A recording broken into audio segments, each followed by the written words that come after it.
خاتم الانبیاء والمرسلین اما بعد فإن خیر الحدیث کتاب اللہ وخیر الحدی حدی محمد صلی اللہ علیہ وسلم وشر الامور محدثاتها وکل محدثۃ بدعہ وکل بدعۃ ضلالہ وکل ضلالۃ فی النار۔ اعوذ باللہ السمیع العلیم من الشیطان الرجیم من نفخہ ونفثہ وحمزہ بسم اللہ الرحمن الرحیم۔ فمن کان یرجو لقاء ربہ فلیعمل عملا صالحا ولا یشرک بعبادۃ ربہ احدا۔ سورۃ الکہف کی یہ آخری آیت ہے جس کا یہ ترجمہ ہے کہ جو شخص بھی تم سے اللہ تبارک و تعالیٰ کی ملاقات کی امید رکھتا ہے فَلْيَعْمَلْ عَمَلًا صَالِحًا، اس کو چاہیے کہ عمل صالح کرے، وَلَا يُشْرِكْ بِعِبَادَةِ رَبِّهِ أَحَدًا، اور اپنے رب کی عبادت کے اندر کسی کو شریک نہ ٹھہرائے۔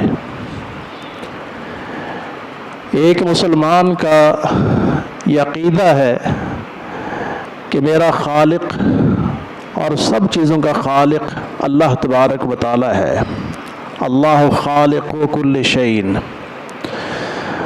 اور میں دنیا میں اپنی مرضی سے نہیں آیا، اپنے رب کے حکم سے آیا ہوں،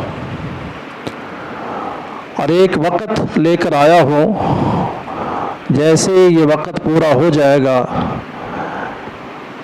کوئی دنیا کی طاقت اس وقت کے اندر ایک لمحے کی کمی بیشی نہیں کر سکتے۔ اس دنیا کو چھوڑ کے میں نے ایک اور دنیا کے اندر چلے جانا جس کو یوم الآخرہ کہا جاتا ہے۔ اس وقت کا پتہ سوائے اللہ تبارک و تعالیٰ کے کسی کو نہیں ہے، اور یہ بات ایمان اور یقین کی ہے کہ دنیا کو انسان چھوڑ کے چلا جائے گا۔ اب یہ دنیا کیا ہے؟ دنیا کی حقیقت کیا ہے؟ رسول کریم صلی اللہ علیہ وسلم فرماتے ہیں کہ اللہ سبحانہ و تعالیٰ کے نزدیک یہ ساری کی ساری دنیا جب سے اللہ نے بنایا ہے قیامت تک جو کچھ بھی اس کے اندر ہے، لو ان الدنیا تعدل جناح بعوضۃ ما سقى اللہ منها کافرا شربۃ ماء ابدا۔ اللہ تبارک و تعالیٰ کے نزدیک ایک مچھر اور مکھی تو دور کی بات ہے، اس مچھر اور مکھی کے پر کے برابر بھی قدر و قیمت کی حامل نہیں ہے۔ اگر اللہ کے نزدیک ایک مچھر یا مکھی کے پر کے برابر اس کی قیمت ہوتی تو اللہ تبارک و تعالیٰ کبھی کسی کافر کو پینے کے لیے ایک گھونٹ پانی نہ دیتا۔ کافر کا معنی جو اللہ کو نہیں مانتا۔ ایک انسان ہونے کے ناطے سے آپ دیکھ لیجئے کہ ایک بندہ ہمارے سامنے اس انداز میں کھڑا ہوتا ہے کہ اس کی گفتگو اور اس کے چہرے سے پتہ چلتا ہے کہ یہ ہمارا دشمن ہے، تو ایک بندہ بشر ہونے کے ناطے سے ایک انسان اس کے ساتھ کیا سلوک کرے گا؟ لیکن اللہ کی رحمت کتنی وسیع ہے کہ کافر ہے، اللہ کی مخلوق ہے، لیکن پھر بھی رب کائنات اس کو دنیا کے اندر دے رہا ہے، بلکہ زیادہ دے رہا ہے، اور اس زیادہ دینے کی وجہ بھی یہ ہے کہ اللہ تبارک و تعالیٰ کسی پر ظالم نہیں، ہر بندے کی کوئی نہ کوئی نیکی ہے، چاہے کسی کتے کو پانی پلا رہا ہے، کسی جانور کو پانی پلا رہا ہے، کسی پرندے کو کوئی سہولت فراہم کر رہا ہے، تو رب کائنات ان کی ان نیکیوں کا حساب و کتاب دنیا کے اندر برابر کر دے گا۔ لیکن یہ بات سمجھ میں آ گئی کہ کہ اللہ کے نزدیک یہ دنیا ایک مچھر اور مکھی کے پر کے برابر بھی قدر و قیمت کی حامل نہیں۔ رسول اللہ صلی اللہ علیہ وسلم جا رہے ہیں، راستے کے اندر دیکھا کہ ایک بکری کا بچہ مرا ہوا پڑا ہے، اور وہ بھی اپنے ٹائم سے پہلے، جس میں ابھی جان نہیں پڑی تھی، وقت سے پہلے دنیا میں آ گیا، مرا ہوا ہے۔ فرمایا کہ کوئی شخص اس کو 1 درہم کے بدلے میں خریدے گا؟ صحابہ کرام نے عرض کیا کہ اللہ کے رسول علیہ الصلوۃ والسلام 1 درہم کے بدلے میں کون خریدے گا؟ کوئی ویسے ہی لینے کے لیے تیار نہیں ہے۔ فرمایا کہ لد دنیا احون عند اللہ، اللہ کے نزدیک ساری دنیا اس مرے ہوئے بکری کے بچے سے بھی فرمایا کہ حقیر ہے۔ رسول اللہ صلی اللہ علیہ وسلم کی ان حدیث سے میں پتہ چلا کہ دنیا کی کیا حقیقت ہے، جس دنیا کے پیچھے ہم رات دن بھاگے جا رہے ہیں۔ المال والبنون زینت الحیات الدنیا، یہ دنیا کی زیب و زینت ہے، لیکن آخرت کے حوالے سے جب انسان تن تنہا کھڑا ہوگا، اکیلا ہوگا، اور اس دنیا سے جانے کے بعد قبر میں بھی تن تنہا اکیلا ہے، اس وقت کس چیز کی ضرورت ہے؟ الباقیات الصالحات خیر عند ربک ثوابا وخیر عملا، انسان کو اس وقت اعمال صالحہ کی ضرورت ہے، وہ اعمال جو کہ باقی رہنے والے ہیں، اور اسی کے حوالے سے کہ اللہ نے اس کا اجر ثواب خیر کی شکل کے اندر دینا ہے، اسی حوالے سے انسان کو آرزویں اور امیدیں اس کے ساتھ لگا لینی چاہیے۔ خیر ثواب، ثواب کے اعتبار سے بھی بہتر ہے، اور عمل یعنی آرزو اور امیدیں باندھ لگا لینے کے حوالے سے بھی بہتر ہے۔ تو دنیا میں ہر شخص اپنا ایک وقت لے کر آیا ہے، اس وقت کو پورا کر کے دنیا سے چلا جائے گا، اور ایک مومن کا عقیدہ یہ ہے کہ جس اللہ نے مجھ کو پیدا کیا ہے، دوبارہ پھر اس نے مجھے پیدا کرنا ہے، اور میں نے اپنے رب کے سامنے کھڑا ہونا ہے، ایک ایک لمحے کا حساب و کتاب دینا ہے، کتنا وقت، کتنی عمر، علم، عمل، من این اکتسبہ، کہاں سے کمایا، این انفقہ، کہاں پر خرچ کیا، ایک قدم بھی انسان آگے نہیں چل سکے گا جب تک اللہ تبارک و تعالیٰ ان چیزوں کے بارے میں بندے سے باز پرس نہیں کر لے گا۔ تو آخرت کے حوالے سے اللہ تبارک و تعالیٰ ارشاد فرماتے کہ فمن کان یرجو لقاء ربہ فلیعمل عملا صالحا ولا یشرک بعبادۃ ربہ احدا، جو شخص تم سے چاہتا ہے کہ میں اپنے رب سے مل لوں، اس کو چاہیے کہ عمل صالح کرے اور اپنے رب کی عبادت کے اندر کسی کو شریک نہ ٹھہرائے۔ اللہ سے ملاقات یہ جنت سے بھی، دنیا سے بھی، ساری کی ساری مخلوق سے سب سے اعلیٰ اور سب سے اہم چیز ہے۔ اللہ ہم سب کو نصیب کر دے۔ دنیا کی حقیقت ایک مچھر کے پر کے برابر نہیں، اور آخرت کا اندازہ آپ اس سے لگائیں کہ امام الانبیاء خاتم النبیین جناب محمد رسول اللہ صلی اللہ علیہ وسلم فرماتے ہیں کہ وہ بندہ جو سب سے آخر میں جنت میں جائے گا، سب سے آخر میں جنت میں جائے گا، اس سے پہلے اپنے برے اعمال کی وجہ سے ایک وقت جہنم کے اندر اس نے گزارا ہے، اور اس جہنم کے اندر اس کو جو وقت گزارنا پڑا ہے وہ کس لیے؟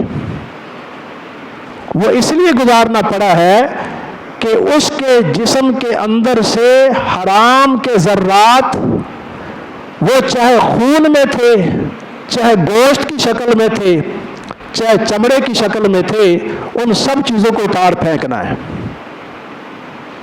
اس کی مثال ایسی ہی ہے جیسے ایک شخص لوہے کے زنگ کو اتارنے کے لیے آگ کی بھٹی کے اندر اس کو رکھتا ہے، سونے کی کھوٹ کو ختم کرنے کے لیے اس کو آگ کے اندر ڈالتا ہے، چاندی کی ملاوٹ کو ختم کرنے کے لیے اس کو آگ میں ڈالتا ہے۔ تو نبی علیہ الصلوۃ والسلام فرماتے ہیں کہ وہ گوشت، وہ خون جو حرام سے پیدا ہوا ہے، النار اولاد ہی، جہنم کی آگ سے جب تک رب کائنات اس کو صاف کر کے کاٹ کے الگ نہیں کر دے گا، یہ وہ کینسر کا پھوڑا ہے کہ جب تک اس کی صفائی نہیں ہو جائے گی اس وقت تک رب کائنات اس کو جنت میں نہیں ڈالے گا۔ عقیدہ ٹھیک ہے، شرک نہیں ہے، لیکن برے عمل ہیں جس کی پاداش میں آج جہنم کے اندر اس کی سروس ہو رہی ہے، سیکل کیا جا رہا ہے۔ یہ خون، یہ حرام کا چمڑا، یہ حرام کی جلد، ساری چیزیں کاٹ کاٹ کے الگ ہو جائیں گی، اور اس وقت جب یہ شخص پاک صاف ہو جائے گا رب کائنات اس کو نہر حیات کے اندر ڈالیں گے، دوبارہ سے یہ چمڑا اس کے اوپر اگے گا پاک اور صاف۔ اب جنت کے دروازے پر پہنچا ہے۔ رسول اللہ صلی اللہ علیہ وسلم فرماتے ہیں وہ شخص جنت کی خوشبوئیں، جنت کی مہک، یہ مناظر جب دور سے دیکھے گا اللہ تبارک و تعالیٰ سے درخواست کرے گا کہ اللہ مجھے جنت میں بھیج دے۔ بڑی تفصیلی حدیث ہے۔ اللہ سبحانہ و تعالیٰ اس بندے سے کہیں گے کہ جنت میں تجھے کتنی جگہ چاہیے؟ یہ دنیا عارضی ہے، بڑے بڑے قارون، بڑے بڑے فرعون دنیا کے اندر سے ہو گزرے، آج بھی ان کے محلات، ان کی جگہ کھنڈرات کی شکل کے اندر اس بات کی دلیل ہے کہ یہاں پر کس طرح کے لوگ رہا کرتے تھے، چھوڑ کے چلے گئے۔ عارضی زندگی ہے، اور جنت کی زندگی ابدی ہے، ہمیشہ والی ہے، کبھی اس میں فنا نہیں، کبھی اس میں زوال نہیں، کبھی اس کے اندر کوئی کسی قسم کا کوئی کوڑا، کوئی کسی قسم کی گرد و غبار نہیں، انتہائی پاک صاف قسم کی زندگی ہے، پاک صاف قسم کا ماحول ہے، کوئی اس کے اندر کسی قسم کی تبدیلیاں نہیں۔ جو جائیں گے جوان ہو کے جائیں گے، دنیا میں بوڑھے تھے اور وہاں جانے کے بعد وہ جوان ہی رہیں گے۔ جنت کے متعلق قرآن پاک کی آیات اور احادیث کو انسان پڑھ لے، پھر دیکھ لے کہ وہ کیا چیز ہے۔ نبی علیہ الصلوۃ والسلام فرماتے ہیں کہ کسی بندے بشر کو اگر جنت کے اندر صرف وہ لاٹھی، وہ عصا، وہ باریک سی لاٹھی جس کا ایک سرا زمین کے اوپر ٹکتا ہے، اس کے برابر جنت میں جگہ مل جائے، لَمَوْضِعُ صَوْتِ أَحَدِكُمْ فِي الْجَنَّةِ خَيْرٌ مِّنَ الدُّنْيَا وَمَا فِيهَا۔ فرمایا کہ ساری دنیا اور جو کچھ دنیا کے اندر اللہ نے رکھا تھا اس کی قیمت نہیں بن سکتی۔ رسول اللہ صلی اللہ علیہ وسلم فرماتے ہیں کہ جنتی عورت کو جو سر پہ رکھنے کے لیے رب کائنات نے دوپٹہ دینا ہے، ریشم کا ٹکڑا دینا ہے، فرمایا کہ خیر من الدنیا وما فیہا ولنصیفہا خیر من الدنیا وما فیہا، ساری دنیا اور جو کچھ اللہ نے دنیا کے اندر رکھا ہے اس کی قیمت نہیں بن سکتی۔ آپ اس کا اندازہ اس بات سے لگا لیں کہ ہر شخص غور کرے کہ میری جان کتنی قیمتی ہے، میرے اندر جو سانس آ رہے ہیں کتنے قیمتی ہیں۔ اب کوئی دوسرا شخص اس سے کہتا ہے بھئی اس کے بدلے میں تم کیا مانگتے ہو کہ یہ تم جان، یہ روح، یہ سانس ہمیں دے دو، ہم تمہیں دینے کے لیے تیار ہیں۔ تو کیا کوئی بھی شخص اس بات پہ راضی ہوگا کہ میں جان، اپنی سانس، اپنی روح دینے کے لیے تیار ہوں اور مجھے ساری دنیا مل جائے؟ کوئی بھی شخص تیار نہیں۔ لیکن امام الانبیاء خاتم النبیین علیہ الصلوۃ والسلام فرماتے ہیں جب ایک مومن بندہ، مسلم بندہ دنیا سے اس کے جانے کا وقت ہوتا ہے، اس سے پہلے جتنی بیماریاں، جتنی تکلیفیں، جتنی پریشانیاں ہیں وہ اپنی جگہ پر ہیں۔ حضرت ام عائشہ رضی اللہ عنہا بیان فرماتی ہیں کہ میں نے نبی علیہ الصلوۃ والسلام کی تکالیف کو دیکھا تو مجھے یقین ہو گیا کہ یہ تکلیفیں، یہ بیماریاں انبیاء کے لیے، صلحاء کے لیے، اتقیاء کے لیے، نیک لوگوں کے لیے کوئی گناہوں کا نتیجہ نہیں۔ اللہ کے پیغمبر معصوم من الخطا ہیں، لیکن کتنی شدت ہے بیماری کی کہ ساتھ ساتھ مشکیزیں بہائے جا رہے ہیں۔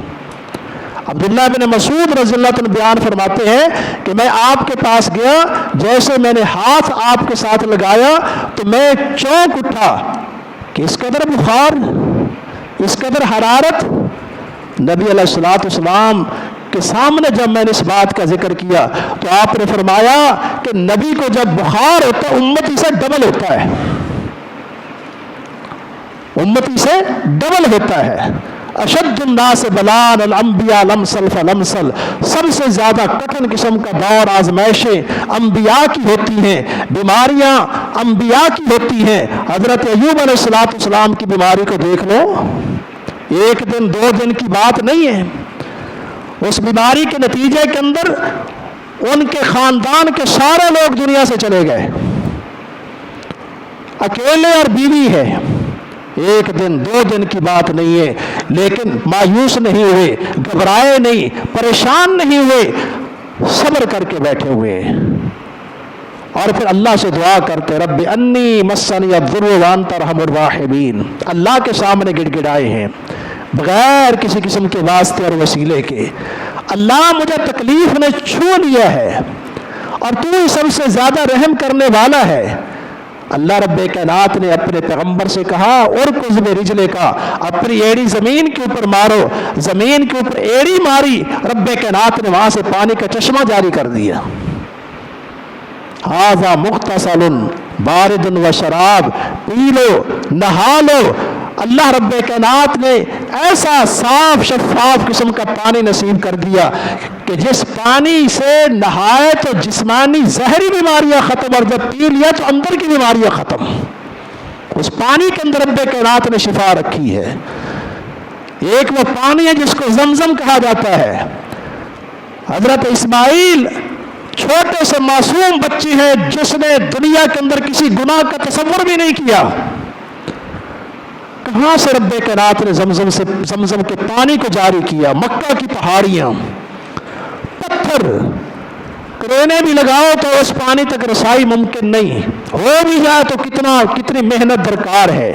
ماء زمزم لما شرب لہ، نبی کریم علیہ السلام فرماتے ہیں کہ جس نیک مقصد کے لیے زمزم کا پانی پیا جائے گا، اللہ تبارک و تعالی وہ چیزیں انسان کی پوری کر دے گا۔